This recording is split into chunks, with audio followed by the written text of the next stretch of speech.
de parabenizar os embargadores Sérgio Murilo, doutor Arnoro, da Legrave, todos os que colaboraram aí, o Goulart, para organizar esse evento tão importante nesse momento em que a gente está aí tateando esse novo CPC.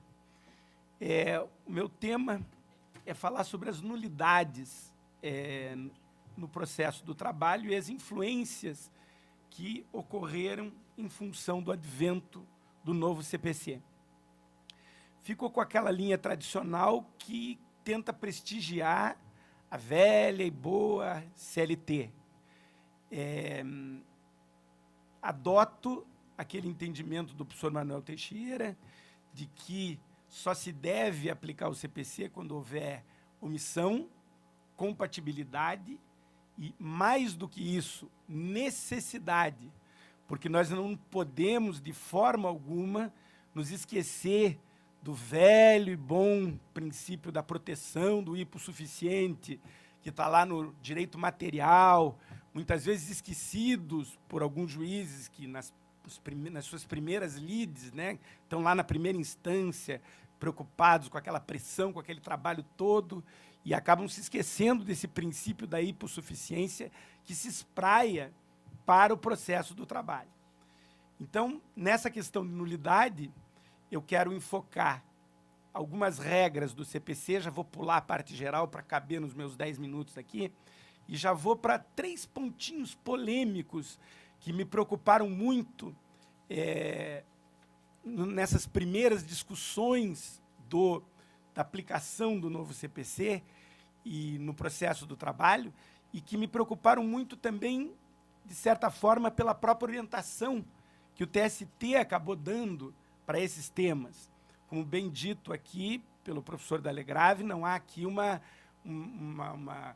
constrangimento aos juízes de primeira instância para que eles adotem, segunda instância, para que eles adotem dessa ou daquela forma a aplicabilidade ou não. Mas, como veio uma instrução normativa do TST, isso meio que orientou e meio que cerceou um pouquinho o debate. Então, eu queria colocar algumas colocações exatamente em cima disso. Primeira coisa que me incomodou muito no novo CPC foi mexerem com o pobre coitado do valor da causa. Nós estamos aqui há 30 anos dando ao valor da causa o seu real significado. Ele quase não tem importância para nós. Nós só queremos fugir do procedimento sumaríssimo, porque ele é muito rápido e direito atropelado acaba prejudicando a verdade real, e muito mais ainda queremos fugir daquele lado que não cabe recurso dos 2 salários mínimos. Deus o livre, ficar só com a primeira instância, viva o TRT, viva o TST, né? Que dá esse equilíbrio para a coisa nesse momento. Então, se é só essa importância que tem o tal do valor da causa, para que mexer nele? Para que o nosso CPC, com o endosso da instrução normativa do TST, dizer que agora o juiz pode mudar de ofício o valor da causa? Como bem dito pelo professor da Legrave, está lá o artigo 1046 se redimindo do artigo 15, que foi meio petulante, meio que querer deixar o nosso processo de trabalho em segundo plano, mas o 1046 redimiu-se, falou, não, está valendo o procedimento especial. E a questão do valor da causa está lá no 5584. O juiz só vai intervir no valor da causa no caso de haver efetivamente omissão ou haver impugnação. E o patrão que quer impugnar também é besteira, porque depois fica um valor grande e condenam ele lá como litigante de má-fé, ele vai pagar lá a multa com base no valor da causa, o feitiço vira contra o feiticeiro. Então, deixem o valor da causa quietinho, nós temos coisa mais importante para se preocupar, né? Porque se você for querer aplicar aquelas regrinhas do processo civil do valor da causa, vai ficar um valor tão grande que o cara vai ter que pedir assistência judiciária gratuita, porque ele não consegue pagar os 2% de custo se for improcedente. Então, deixa os 50 mil que todo mundo põe, que milão o cara paga e pronto, e vai para a segunda instância e depois recupera, que a decisão de segunda instância tem sido tradicionalmente melhor do que a de primeira para o trabalhador. Então, na verdade, essa questão de se importar esse conceito do valor da causa é uma coisa que realmente me chateou muito, esqueceram da Lei 5584, e o TST foi incoerente, porque ele disse que valia a fixação de ofício, mas não revogou a súmula 71. Então, aquela súmula 71, aquela OJ que tem aqui no nosso próprio TRT, que é a OJ 41, está tudo valendo, gente. Ninguém revogou a Lei 5584. Vamos nos preocupar com coisas mais importantes para a vocação do magistrado do que ficar lá mudando de ofício o valor da causa. Percam o seu tempo com coisa mais importante. A segunda coisa que muito me preocupou também em relação a esse novo CPC, e que reflete uma tendência que vem ocorrendo há muito tempo, que é a obsessão pela celeridade. Eu canso de dizer, 30 anos, doutor Sérgio Murilo, que eu digo, é melhor demorar para perder para ganhar do que perder rápido. Então não adianta esse troço de ser muito rápido mesmo. É tudo para jogar improcedente, essas perícias na audiência, tudo corrido. Isso aí é só para interessa para quem não quer esclarecer as coisas. E aí as coisas, grande coisa, conseguir uma improcedência em tempo recorde. Quer dizer, por que adianta para o trabalhador isso? Né? Só para fazer estatística lá, para o juiz ser promovido, de repente, porque ele é muito rápido. Mas esse troço de rapidez tem que ter um certo cuidado. E nós, o CPC, com toda a preocupação super louvável de se prestigiar a qualidade da tutela jurisdicional, ele caiu nesse canto de sereia, nessa questão aqui do julgamento do mérito das causas maduras.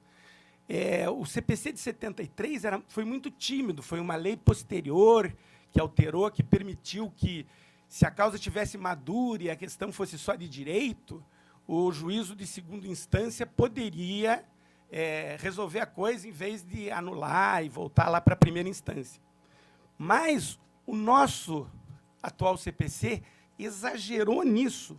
O artigo 1013, parágrafo 3º, trouxe uma série de hipóteses em que, se a causa estiver madura, esquece-se de anular e devolver o processo lá para a primeira instância, e o juiz de segunda instância tem a hercúlea obrigação de julgar aquilo que não foi feito de forma adequada na primeira instância. Isso sobrecarrega o tribunal.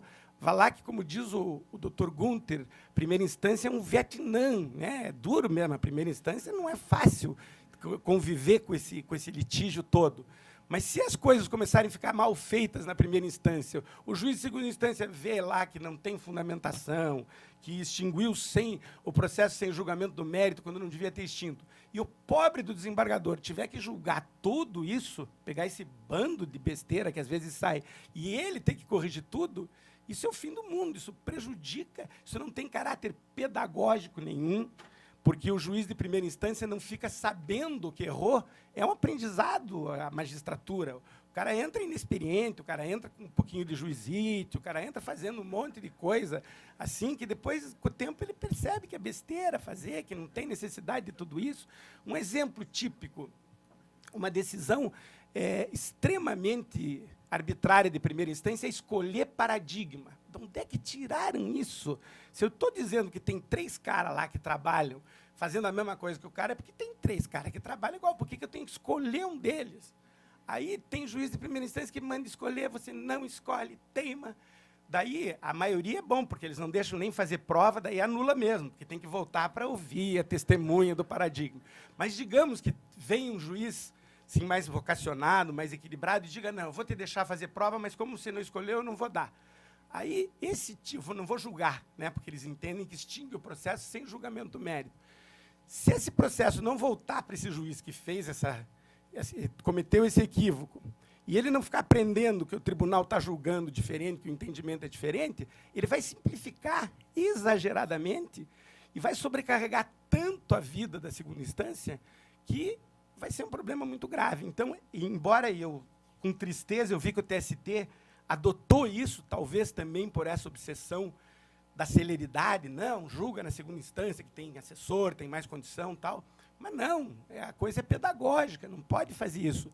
tem que anular, tem que voltar. Se a decisão não é fundamentada, se a decisão é nula, o juiz de primeira instância tem que saber que ele está dando decisão nula e que vai sobrar para ele fazer de novo. Porque se ele não tiver que fazer de novo, ele vai primar por essa pseudo-celeridade e nós vamos ter toda a justiça concentrada no TRT e no TST.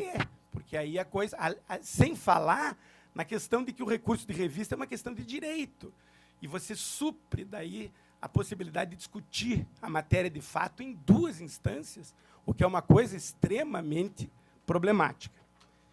Uma outra última questão aqui, que essa me assustou muito o que o TST fez. A revogação da súmula 285. Minha gente, parece que eu estava numa máquina do tempo. Vocês, provavelmente, aqui, o doutor Sérgio Murilo também não estava aqui nessa época.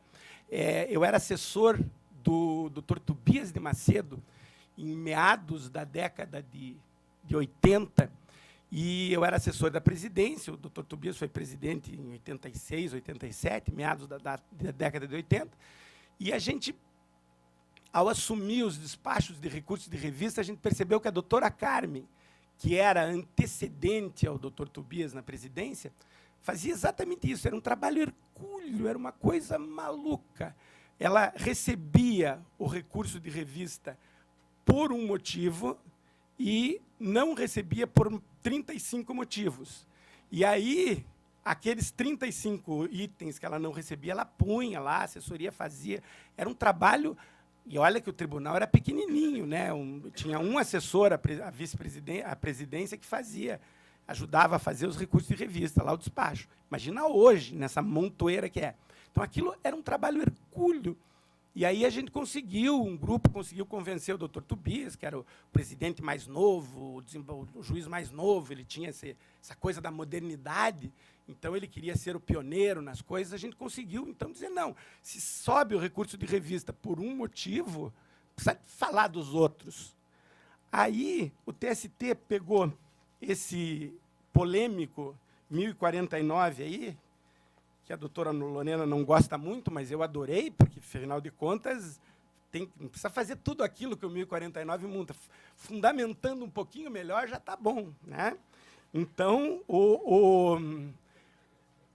pegaram o 1049 e disseram não enfrentar todos os argumentos, 489, desculpe, não enfrentar todos os argumentos deduzidos no processo, capazes de, em tese, infirmar a conclusão adotada pelo julgador. Então, agora vai ter que pegar o recurso de revista, processá-lo em tais itens, não processar em tais itens, porque tem que falar de todos os argumentos. Não é nada disso. Se está recebendo o recurso de revista por um motivo, não está infirmando o raciocínio, não precisa usar o 489 para isso.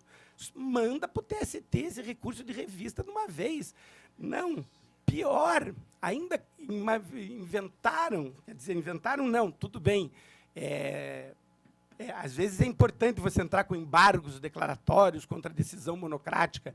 É uma inovação que merece elogios do CPC. Mas a nossa velha e boa CLT fala lá que embargos declaratórios é de sentença ou de acordo, e nunca fez muita falta embargos declaratórios em despacho que denega ou que processa recursos de revista. Quando o cara esquece de ver as custas, a gente faz uma petiçãozinha lá e vai falar com o assessor, olha, não viram as custas, os caras corrigem, pronto. Quer dizer, é 500 que dá problema. A maioria das situações, a coisa funcionava muito bem. Pura e simplesmente se processava o recurso de revista ou não e se fazia em agravo de instrumento. Essa interpretação que se deu para o CPC vai criar um trabalho hercúleo e um engarrafamento, né, um congestionamento imenso dos processos na vice-presidência, absolutamente desnecessários, que vão na contramão da celeridade. Então, essas três questões que me assustaram um pouquinho e que merecem um debate maior, a ideia era só trazer esses questionamentos aqui para que a gente refletisse, são três questões que, na prática, ao meu ver, retratam uma interpretação equivocada do CPC na contramão dos seus próprios princípios. Muito obrigado.